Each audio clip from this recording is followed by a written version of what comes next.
সবাইকে নমস্কার জানিয়ে আজকের ভিডিও আমরা শুরু করছি। আমি ডক্টর পার্থ মণ্ডল, একজন বয়স্ক বিশেষজ্ঞ ডাক্তার, জেডিয়াট্রিক মেডিসিন ডাক্তার। তো আজকে আমি যে মায়ের বাড়িতে এসেছি, যে বয়স্কদের নিয়ে জেডিয়াট্রিক্স ডাক্তার, তো এই ব্যাপারটা তোমার কেমন লাগে? যে বাচ্চাদের জন্য যেরকম পেডিয়াট্রিক্স ডাক্তার আছে, বয়স্কদের জন্য জেডিয়াট্রিক্স ডাক্তার সোসাইটিতে আরও বেশি হলে কেমন হবে? না, আমার খুব ভালো লাগলো। তোমার ব্যবহার, কথাবার্তা, দেখার ধরন প্রচণ্ড ভালো লাগলো। এটা 100 বার আমি স্বীকার করছি। আচ্ছা, এবার ডাক্তারবাবুরা আসেন, একটুখানি হাতটা দেখেন, প্রেশারটা দেখেন, প্রেসক্রিপশান লেখেন, কিন্তু তুমি সমস্ত কিছু ডিটেলস শুনলে।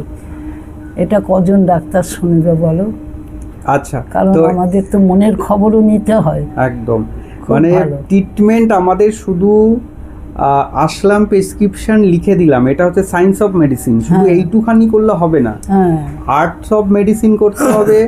পেশেন্টের মানসিক দিক কি আছে, পেশেন্টের ফ্যামিলি ব্যাকগ্রাউন্ড কি আছে। আমি যে ওষুধটা লিখে দিলাম, এই যে দিদি বলল যে 60,000 টাকা ওষুধে বেরিয়ে যায়, আজকে আপনারা খেতে পাচ্ছেন, 60,000 টাকা জোগাড় করতে পারছেন, কিন্তু যে মা বাবারা 60,000 টাকা জোগাড় করা কি একটুখানি ব্যাপার?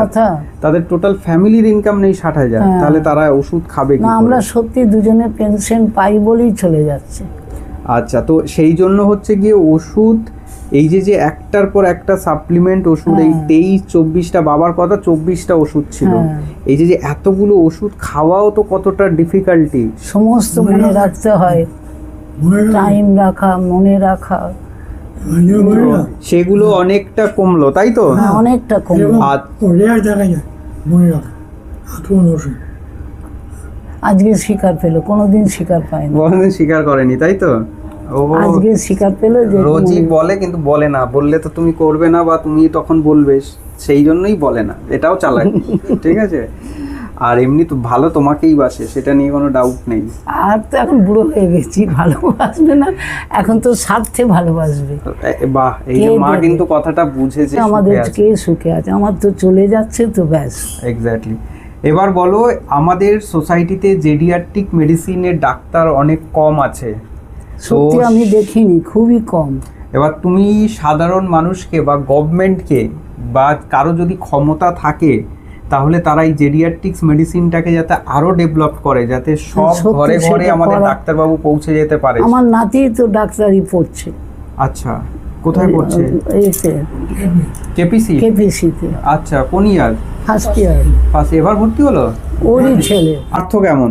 খুব ভালো লেগেছে তোমার ব্যবহার, তুমি বলে ফেললাম, একদম সব খুব ভালো লেগেছে বাবা, খুবই সুন্দর লাগলো। আচ্ছা, যাক, তাহলে এখন বাবার দিক বলো।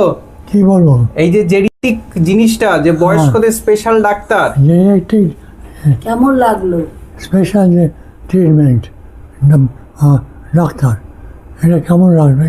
এই তো মানে সত্যি বলতে হয়, মানে I took the essence of this department or this subject. Okay, very good. তাহলে বলো good and better and best. আচ্ছা, তিনটেই বলেছি না, একটা পর হ্যাঁ, একসাথে তো সার্টিফিকেট দিলে হবে না। যাক, বাবার তার মানে মেন্টাল পার্টটা পুরোটা যায়নি, কারণ যখন আনসার করছে ইংলিশটা বলার চেষ্টা করছে, এবং ইংলিশ বলাটাও যে ভেবে ভেবে বলাটা, সেটাও কিন্তু বাবার পুরো পারফেক্ট আছে। তো বাবার যেটা করতে হবে, এই যে ক্যামেরার সামনে বলা হচ্ছে, কিন্তু হাঁটা চলা করতে হবে, খাবার দাবার যা দেবে বসে ডাইনিং টেবিলে বসে খেতে হবে, রেগুলার দরকার হলে লাঠি নিয়ে হাঁটবে, ওয়াকার নিয়ে হাঁটবে, ওয়াকার কিনে দেওয়া হবে, ভালো একটা বলেছে, ওয়াকার নিয়ে হাঁটবে। আর ঘরের ভিতরেই তো আছো, বাইরে তো যাচ্ছ না, অসুবিধা নেই। আর মাঝে মধ্যে হ্যাঁ, ছাদে যাবে, মাঝে মধ্যে হচ্ছে গিয়ে বাইরে বেরোতে হবে, আর বাথরুমে গিয়ে পটি করতে হবে। বাথরুমে পটি করলে কি হয়, সেখানে তোমার পটিটা ভালো হবে। আর হচ্ছে পটিতে বসার আগে ওই যে বললাম, একটা টুল দিয়ে দেবে তোমার পায়ের নিচে, তাহলে উঁচু হবে, তাহলে তোমার কষ্ট হবে না কোমরে বসার পরে, ঠিক আছে? পটিটা বাথরুমে গিয়ে করবে, ঘরের ভিতরে বা এখানে করবে না, ঠিক আছে? তাহলেও তোমার হাঁটা চলাটা হবে। তাহলে এই বলে আমরা আমাদের ভিডিও শেষ করি এখানে। তাহলে একটু সবাইকে নমস্কার জানিয়ে দাও। ওইদিকে তাকিয়ে, ওইদিকে তাকিয়ে। নমস্কার।